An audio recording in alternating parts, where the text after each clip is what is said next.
কৃষ্ণ প্ৰভু ভায়ে ভেটিয়ে পালোহি আৰু দেই।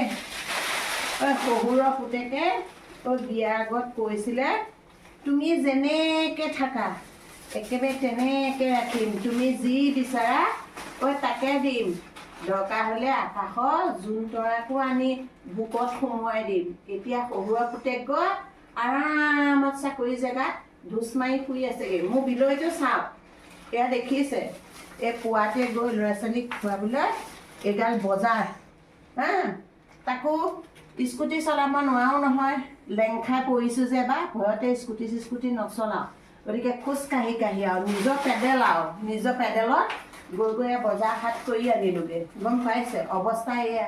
অৱশ্যে এটা কথা, মাইকী মানুহৰ সাহস মতা মানুহৰ লগত নিমিলে কোনো কাৰণত, হয়নে নহয়?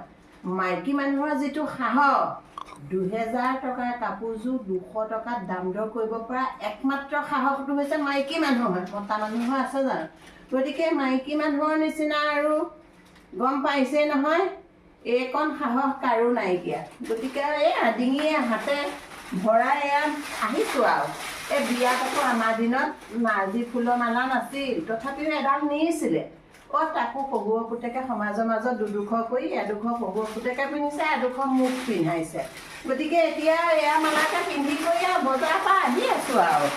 আপোনালোকে কেনেকুৱা পাইছে জনাবচোন দেই।